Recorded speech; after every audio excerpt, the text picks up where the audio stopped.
میں مولانا صاحب کو چیلنج کرتا ہوں آج ٹی وی شو پہ کہ اس واقعے کی دلیل دے دے کون سی آتھینٹک حدیث میں لکھا ہوا ہے میں اسلام قبول کرنے کے لیے ریڈی ہوں۔ ساحل، کیا اسلام میں آپ کہہ رہے ہیں کہ آلوچنا کی گنجائش نہیں ہے؟ آپ کرٹیسزم کی بات کر رہی ہے، اسلام کی ٹیکسٹ کے مطابق اگر کوئی اسلام چھوڑ بھی دیتا ہے تو اس کے لیے بھی قتل کی سزا ہے۔ تو یہاں پہ یہ جو دائرہ ہے اتنا کم ہے کہ آپ اس میں کچھ کر ہی نہیں سکتے۔ یعنی ایک انسان اگر اسلام نہیں ماننا چاہتا، اس کو وہ صحیح نہیں لگ رہا، تو اس کو قتل کی سزا کیوں ملے؟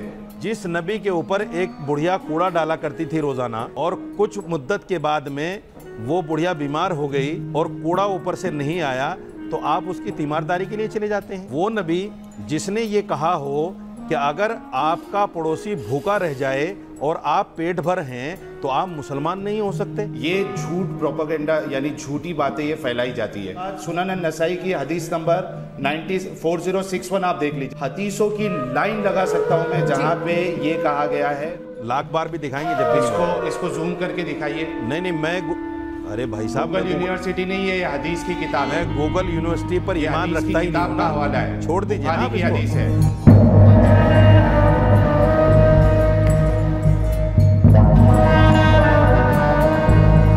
جو اسلام میں ارتداد کی سزا ہے کہ اگر کوئی آدمی مسلمان ہو یا اسلام قبول کر لے اور اسلام قبول کرنے کے بعد وہ پھر کافر ہو جائے، یعنی وہ کہ بھائی میں اسلام کو نہیں مانتا، میں کوئی دوسرا مذہب اختیار کر رہا ہوں، تو اس کی جو سزا ہے وہ موت ہے۔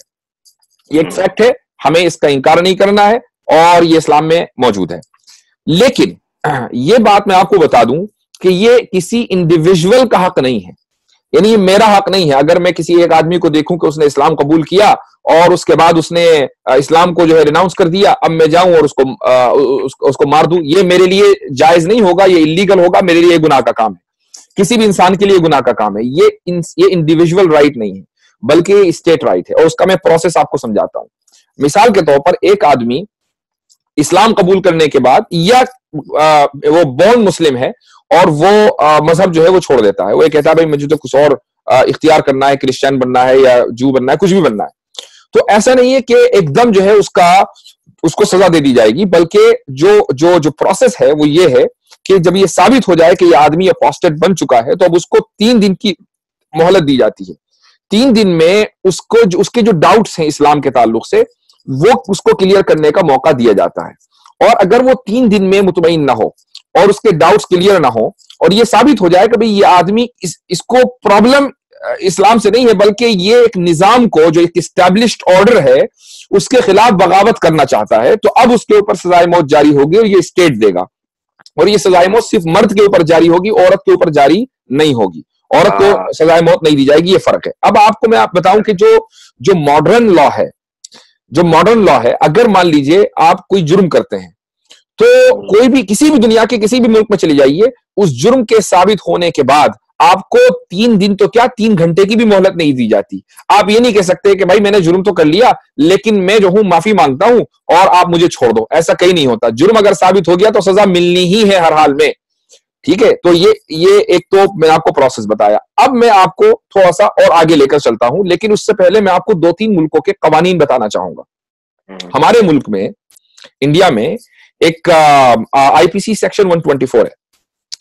آئی پی سی سیکشن 124 جو ہے یہ سیڈیشن لا ہے، ٹھیک ہے؟ سیڈیشن لا آپ آج کل بہت خبروں میں آ رہا ہے۔ جے این یو کے جو اسٹوڈنٹس ہے، کیا نام تھا اس کا، کنیا کمار ہے یا عمر خالد وغیرہ ہے، ان لوگوں کے اوپر جو ہے سیڈیشن چارجز لگے ہوئے ہیں۔ بھائی کیا ان کا جرم ہے؟ ان کا جرم یہ تھا کہ انہوں نے جو ہے جے این یو میں ایک زمانے میں 2-3 سال پہلے جو ہے وہ نعرے لگائے تھے کہ ہمیں آزادی چاہیے، تو گویا کہ جو ایک اسٹیبلشڈ آرڈر ہے، یعنی جو ملک ہے اس کے خلاف انہوں نے بغاوت والے نعرے لگائے تھے، اس لیے ان کے اوپر سیڈیشن چارجز لگا دیے گئے۔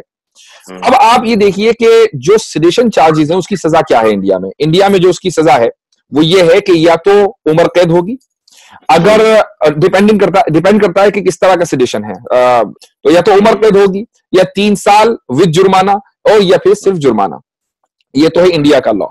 اب آئیے آسٹریلیا میں ایک جو کرائم ایکٹ 1914 یعنی 1914 میں ان کے یہاں کرائم ایکٹ بنا تھا، اس کے اندر 2005 میں چینجز کیے اس زمانے کے پرائم منسٹر نے، اور اس میں یہ ایکٹ بنا کہ جتنے بھی آرٹسٹ اور رائٹرز ہیں اگر وہ آسٹریلیا کے اسٹیبلشڈ آرڈر کے خلاف لکھیں گے یا بولیں گے تو ان کو 7 سال کی سزا دی جائے گی. ٹھیک ہے, 7 سال کی سزا. جتنے بھی آرٹسٹ رائٹرز, یہ آسٹریلیا کا قانون تھا جو 2005 میں, 2011 تک کے یہ قانون رہا ہے, پھر اس کے بعد اس کے اندر چینجز آئی ہیں. کینیڈا میں جو سیڈیشن لا ہے وہ یہ ہے کہ اگر آپ اس قانون کے وائلیشن کرتے ہیں تو آپ کو 14 سال کی سزا دی جائے گی. کہاں؟ آسٹریلیا میں 7 سال, کینیڈا میں آپ گئے تو 14 سال. اب آئیے انگلینڈ کا سب سے خطرناک قانون میں آپ کو بتاتا ہوں. انگلینڈ میں قانون یہ ہے کہ آپ کو, جب آپ مثلا انگلینڈ گئے اور وہاں جا کر آپ نے رہائش اختیار کر لی اور کچھ سالوں کے بعد آپ کو نیشنلٹی بھی مل گئی, اب آپ برٹش پاسپورٹ ہولڈر ہو گئے, ٹھیک ہے, تو برٹش پاسپورٹ ہولڈر ہونے کا جو پروسیجر ہے نا وہ یہ ہے کہ آپ کو اوتھ لینی پڑے گی. اوتھ میں آپ یہ کہیں گے بھائی جو کوئین ہے یا جو کنگ اگر آگے چل کر آئے گا یا اس سے پہلے جو کنگ تھا تو میں اس کے ساتھ لائلٹی کی قسم کھاتا ہوں کہ میں اس کے ساتھ لائل رہوں گا. اب جب آپ نے لائلٹی کی قسم کھا لی تو آپ برٹش لا جو ہے وہ آپ کے اوپر اپلائی ہوگا. اب قانون یہ ہے, اور میں قانون آپ کو پڑھ کر سناتا ہوں, بہت دلچسپ ہے, اور یہ جو ہے کوئی بھی پڑھ سکتا ہے, ویکیپیڈیا کے اوپر پورا قانون موجود ہے.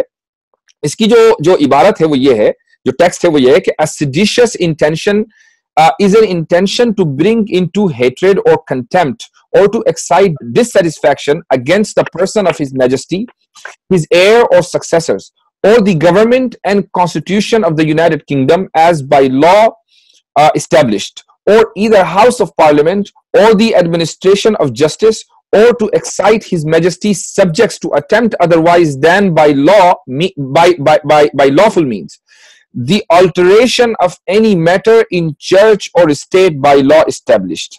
کیا مطلب ہوا اس کا؟ اس کا مطلب یہ ہے کہ اگر آپ انگلینڈ میں ہیں اور انگلینڈ کے قانون کو فالو کرتے ہیں تو آپ, ایک لفظ استعمال ہوتا ہے ڈسفیکیشن. ڈسفیکیشن کا مطلب یہ ہے بے اطمینانی کا اظہار. آپ کوئین کے خلاف بے اطمینانی کا اظہار نہیں کر سکتے, نفرت کا اظہار نہیں کر سکتے, ڈس لائلٹی نہیں کر سکتے. چلو یہ تو کوئین کا مسئلہ ہو گیا. کوئین کے جو وارث ہیں ان کے خلاف بھی آپ یہ کام نہیں کر سکتے. چلو بھائی کوئین کے وارث کے خلاف بھی نہیں کریں گے. آپ پارلیمنٹ کے خلاف بھی نہیں کر سکتے. آپ انگلینڈ کے کانسٹیٹیوشن کے خلاف بھی نہیں کر سکتے. چلو بھائی نہیں کریں گے. آپ انگلینڈ کے چرچ کے خلاف بھی نہیں کر سکتے. ٹھیک ہے, چرچ جس کا تعلق مذہب سے ہے, چرچ کے اندر اگر آپ کوئی تبدیلی کرنا چاہتے ہیں اور آپ چرچ کے قانون سے مطمئن نہیں ہیں تو آپ یہ کام نہیں کر سکتے. 1998 تک اگر کوئی آدمی یہ کام کرتا ہوا پایا جاتا تھا تو اس کی سزا موت تھی. اس کی سزا کیا تھی؟ Death penalty. 1998 تک, ٹھیک ہے. 98 کے بعد آج تک اب جو سزا ہے وہ موت نہیں ہے, موت انہوں نے ختم کر دی موت کی سزا, لیکن سزائے عمر قید آج بھی ہو سکتی ہے. ٹھیک ہے. اب اسلام میں جہاں اسلامی ممالک ہیں, میں نے پہلے ہی بتایا کہ اگر کوئی آدمی مرتد ہوتا ہے تو مرتد ہونے کوئی آدمی انڈیویجول جو ہے اس کو سزا نہیں دے سکتا مرتد کو یا کوئی کسی بھی مجرم کو, بلکہ یہ اسٹیٹ کا رائٹ ہے. اسٹیٹ کا رائٹ کیوں ہے؟ چونکہ یہ سیڈیشن میں آ جاتا ہے. جب آپ ایک آدمی جو ہے اسلام قبول کرتا ہے تو اسلام قبول کر کے گویا کہ وہ یہ کہہ رہا ہے کہ میں اسلام سے لائل رہوں گا, میں جو اس اسٹیٹ کا جو مذہب ہے, جو اسٹیبلشڈ آرڈر ہے, میں اس کے ساتھ لائل رہوں گا. لیکن اس کو بدلتا ہے اور دوسرے مذہب کو اختیار کر لیتا ہے تو گویا کہ وہ ڈس لائلٹی کا اظہار کر رہا ہے. تو بھائی آپ ڈس لائلٹی کا اظہار کوئین سے کریں تو آپ کی گردن نہ جائے, اور آپ ایک مذہب سے کریں تو آپ کو اعتراض ہو, یہ تو عجیب و غریب بات ہے. اور آپ ڈس لائلٹی کا اظہار جو ہے انڈیا میں کریں تو عمر قید, ڈس لائلٹی کا اظہار کریں آسٹریلیا میں تو 7 سال, کینیڈا میں کریں تو 14 سال. تو یہ جو لوگوں کے درمیان جو اصل میں جہالت ہے, لوگ سمجھتے نہیں ہیں کہ کوئی چیز اگر اسلام میں ہے تو اس کی کیا لاجک ہے. اس کی وجہ ہے, اس کی ایک وجہ اور ہے, میں اس کے بعد اپنی بات ختم کروں گا. دیکھیے ہوتا یہ ہے کہ ہم نے مذہب کو ایک رائے سمجھ لیا. ہم یہ سمجھتے ہیں کہ بھائی مذہب کو فالو کرنا میری جو ہے وہ ایک ایسا ہے جیسے میں نے کوئی رائے دے دی, اور جب میں رائے اپنی دے سکتا ہوں تو میں رائے بدل بھی سکتا ہوں. آج میری رائے کچھ ہے, کل میری رائے دوسری ہو سکتی ہے. حالانکہ یہ غلط ہے. مذہب جو ہے وہ کوئی ایسا نہیں ہے جیسے آپ نے کوئی رائے دے دی, بلکہ مذہب جو ہے وہ ایک اسٹیبلشڈ آرڈر ہے, اور ایک اسٹیبلشڈ آرڈر کو بدلنا قانوناً جرم ہے, اور ہر ملک میں جرم ہے. انڈیا میں بھی جرم ہے, وہ پاکستان میں بھی جرم ہے, وہ کینیڈا میں بھی جرم ہے. اسی طریقے سے جتنے بھی اسلامی ملک ہیں, چاہے وہ سعودی ہو یا دوسرے بھی 2-3 مسلم کنٹریز ہیں جہاں پر اپوسٹسی کی جو سزا ہے وہ سزائے موت ہے. یہ اسی لیے ہے چونکہ جو لوگ اپوسٹسی کرتے ہیں, جو لوگ مرتد ہو جاتے ہیں, وہ دراصل اسٹیبلشڈ آرڈر کے خلاف بغاوت کر رہے ہیں. اب میں آپ کو لاسٹ پوائنٹ بتاتا ہوں. مثال کے طور پر سعودی عرب میں اگر وہاں لا اینڈ آرڈر کی سچویشن اچھی ہے, مجھے نہیں معلوم وہاں کیسی سچویشن ہے, لیکن اگر لا اینڈ آرڈر کی سچویشن اچھی ہے, مثلا سعودی عرب میں کوئی آدمی مرتد ہوا تو بائی لا, اسلامک لا, اس کو 3 دن کی مہلت دی جائے گی. ٹھیک ہے, اس سے کہا جائے گا کہ بھائی اپنے جو ڈاؤٹس ہیں وہ کلیئر کر لو. اگر اس نے ڈاؤٹس اپنے کلیئر کر لیے اور واقعی بعد میں دوبارہ وہ مسلمان ہو گیا, لائلٹی اس نے اسٹیبلش کر لیا, اب اس کے اوپر کوئی سزا نہیں ہے, وہ اسی طریقے سے ریسپیکٹفل زندگی جیے گا جس طریقے سے ایک عام سٹیزن جیتا ہے. لیکن اگر وہی آدمی انگلینڈ 1998 سے پہلے انگلینڈ جاتا اور وہاں جا کر وہ کوئین کی مثلاً بے عزتی کر دیتا, ڈس لائلٹی کر دیتا, تو اب اس کو 3 دن نہیں 3 گھنٹے بھی نہیں ملتے. اگر یہ ثابت ہو جاتا کہ اس نے جرم کیا ہے تو اس کو سزائے موت ہونی تھی. بالکل, یہ بڑا ڈفرنس ہے. زبردست. مفتی صاحب بہت بہت شکریہ, آپ نے نالج میں اضافہ کیا.